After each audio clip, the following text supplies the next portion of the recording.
नमस्कार, मी राहुल कुलकर्णी. काँग्रेस पक्षाचं शिबिर पुण्यामध्ये भरलं आहे आणि तिथे मी आहे आणि दोन उच्च विद्याविभूषित मंडळी माझ्यासोबत आहेत. ते काँग्रेस पक्षाचे कार्यकर्ते आहेत. असं असूनसुद्धा श्री अभिजित सपकाळ सरचिटणीस आहेत काँग्रेस पक्षाचे आणि प्राध्यापक यशराज पारखी पाटील महासचिव आहेत. हे एम.ई. आहेत, बरोबर ना? बी आहेत आणि यांची डिग्री तर फारच मोठी आहे. 8 डिग्री आहे तुमच्याकडे पाटील. तर हे पी-एच-डी कॅन्डिडेट आहेत, यू-जी-सी नेट आहेत, एम-एस-सी आपलं जी महाराष्ट्राची सी-ई-टी असते ते पेट, एम-ए, एम-बी-ए, बी-ए, डी-एम-ई वगैरे आहेत. तर त्यांनी पुणे विद्यापीठामध्ये एक रिसर्च पेपर ह्या महाराष्ट्रातल्या की देशातल्या आहे ते? हे देशातलं हे देशातल्या मतदार यादी संदर्भामध्ये त्यांनी एक रिसर्च पेपर वेगळ्या पद्धतीच्या रिसर्च पेपरचा आधार घेऊन केला आहे.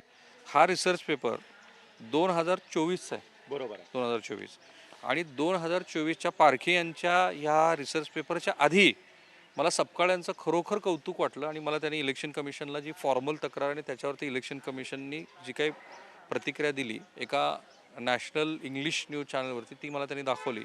तर म्हणजे पारखी पाटलांनी तर खूप व्यवस्थित असा रिसर्च तुम्ही पक्ष नेतृत्वाला सांगितला होता का? आता मी तो पाठवलाय खरं. ओके. आणि पण आता माझा जो प्रश्न असा आहे की म्हणजे नक्कीच आता काँग्रेस पक्ष म्हणून आम्ही जी आमची भूमिका मांडत आहोत ते मांडत आहोत. पण त्यापेक्षा मला असं वाटतंय की काँग्रेस पक्षाचा मी एक कार्यकर्त्याच्या अगोदर मी एक देशाचा नागरिक आहे.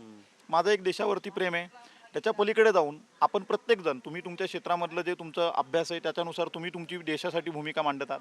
मला असं वाटतंय की ज्या वेळेला माझं इंजिनिअरिंग झालं, MBA झालं, त्याच्यानंतर मला असं जाणवलं की मला राजकारणामध्ये संधी उपलब्ध होऊ शकते. आणि त्यावेळेला झाल्यानंतर मला असं जाणवलं की देशासमोर जे प्रश्न आहेत त्या प्रश्नाला धरून आपण वेगवेगळ्या विद्यार्थी हे संशोधन करत असतात. तर नोव्हेंबर 2024मध्ये ज्या वेळेला मी संशोधन पाहिलं की बाबा खरोखर याच्यामध्ये EVM आणि याच्या बाबतीत खूप ओरड झाली की बाबा 5 नंतर ॲटोमॅटिकली पर्सेंटेज वाढले, परत 11 वाजता पर्सेंटेज वाढले आणि हे इलेक्शन कमिशनचे स्वतःचे डिक्लेरेशन आहेत. त्यामुळे हे आपण डिनाय करण्याचा काय आधारच नाही आहे. ते झाल्यानंतर माझ्यासारख्या एक विद्यार्थ्याला मी ज्यावेळेला PhDला त्यावेळेला नुकताच ॲडमिशन घेतलेलं होतं आणि 1 वर्ष पूर्ण झालं होतं. त्यावेळेला मी असं वाटलं की ह्याच्यावरती आपण संशोधन करायला पाहिजे. मग पॉलिटिकल सायन्समध्ये एक कंपॅरेटिव्ह स्टडी किंवा कंपॅरेटिव्ह ॲनालिसिस नावाची एक रिसर्च मेथडॉलॉजी आहे जी मिक्स मेथडमध्ये वापरली जाते. मग त्याच्यामध्ये क्वांटिटेटिव्ह येते, क्वालिटेटिव्ह येते. त्याच्यामध्ये सेकंडरी डेटा असेल तर तो सेकंडरी डेटा अधिकृत वेबसाईट करून म्हणजे त्या देशाकडनं घ्यावा लागतो. मग इलेक्शन कमिशनचा असेल तर तो इलेक्शन कमिशनकडून घ्यावा लागतो. असं ज्या वेळेला मी या सगळ्या गोष्टी केल्या त्यावेळेला माझ्या असं लक्षात आलं की हा देशासमोर प्रश्न आहे का? तर आहे. आता 2 बाजू आहेत की लोकसभा आणि विधानसभेच्या निवडणुकीमध्ये अमुक डेटा मिसमॅच झाला, झोल झाला, चोरी झाली, हा एक भाग आहेच. पण त्याच्या पलीकडे जाऊन मला असं वाटतं हिथून पुढच्या निवडणुकांमध्ये काय होणार आहे? हिथून पुढच्या निवडणुकांमध्ये बदल नंतर ते होणार आहे का? चर्चा करू आपण. पण आता तुम्हाला रिसर्चमध्ये काय आढळून आलं? मला असं रिसर्चमध्ये आढळून आलं की साधारणपणे ज्या वोटर लिस्ट आहेत त्या वोटर लिस्टमध्ये आपण जर पाहिलं तर 75 वर्षाचा जर आपण इतिहास घेतला तर ह्या वेळेला इलेक्शन कमिशनने असं डिक्लेअर केलं की आम्ही 4,500 करोड रुपये लोकसभा इलेक्शनवरती खर्च केला आहे. म्हणजे सर्वाधिक केला आहे. म्हणजे साधारणपणे जर 5 वर्षाचा जर आपण आकडा काढला तर तो एक 7,500 ते 8,000 करोड हा संपूर्ण इलेक्शनवरती खर्च होतो. मी म्हणेल त्याच्यापैकी फक्त आपण 40 ते 50% खर्च हाच फक्त आपण वोटर लिस्ट मॅनेजमेंटवरती काढूया. कारण BLO शेवटी घरोघरी जात असतो. त्याच्यासाठी पैसा खर्च होणार आहे. या सगळ्या गोष्टी पाहिल्या तर माझं असं मत आहे की 5,000 करोड रुपये दर 5 वर्षाला इलेक्शन कमिशन फक्त वोटर लिस्ट मेकिंगसाठी खर्च करतो. आणि तेवढा खर्च करून सुद्धा जर त्याच्यामध्ये जर चुका राहत असतील, मग त्याच्यामध्ये डुप्लिकेट वोटर असतील किंवा अगदी तो दुसरीकडे मायग्रेंट झाला असेल तर तो विषय असेल किंवा अगदी मी असं म्हणेल की त्यामध्ये फोटोचे प्रॉब्लेम असतील. अगदी अशा काही घटना पण घडलेल्या आहेत की ज्यामध्ये मयत व्यक्ती ज्या आहेत त्या मयत व्यक्तीच्या नावाने दुसऱ्या व्यक्तीने जाऊन त्या ठिकाणी अगदी वोट केलेले आहेत. अशा सुद्धा घटना काही आपल्याला समोर दिसून आलेल्या आहेत आणि त्याच्यावरती कंप्लेंट सुद्धा झालेल्या आहेत. राईट.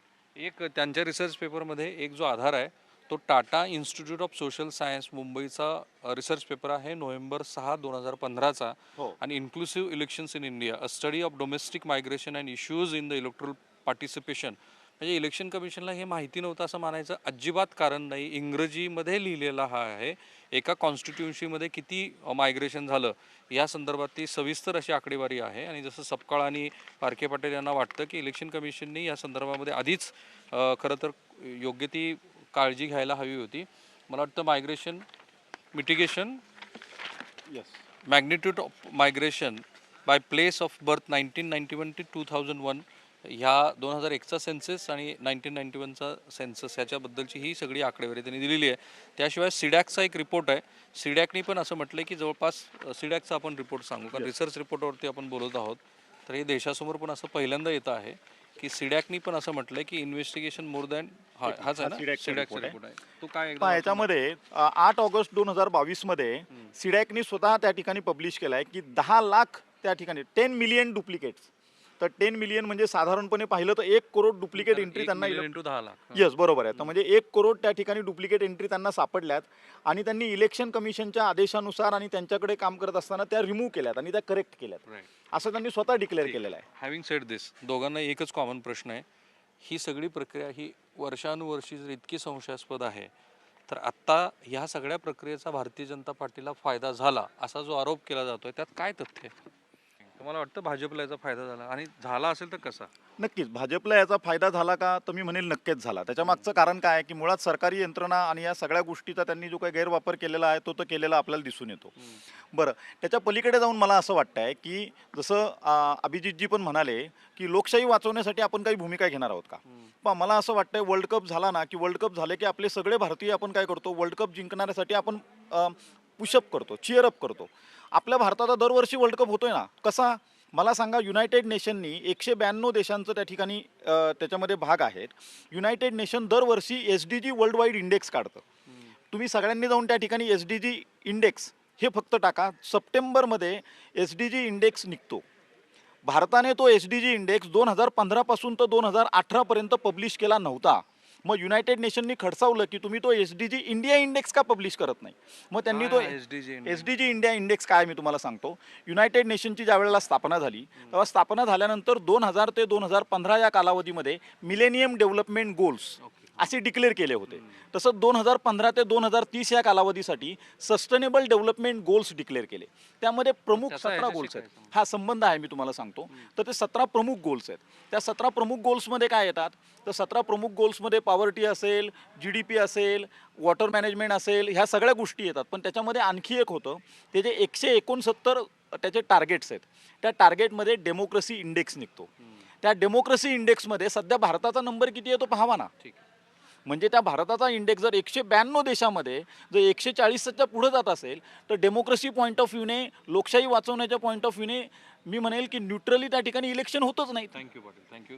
त्यांनी एक मुद्दा त्यांच्या रिसर्च पेपरमध्ये मांडला आणि तो आहे वेगवेगळ्या देशांनी त्यांच्याकडे शासकीय यंत्रणेमध्ये आलेला जो डेटा आहे तो निवडणुकीशी कसा कनेक्ट केलेला आहे. आणि आता त्यांचं असं म्हणणं आहे की आधार हे आपल्याकडे एवढं ऑथेंटिक आहे तुम्ही बायोमेट्रिक तर दुसरं तयार करू शकत नाही. काय काही अपवाद असतातच सगळीकडे.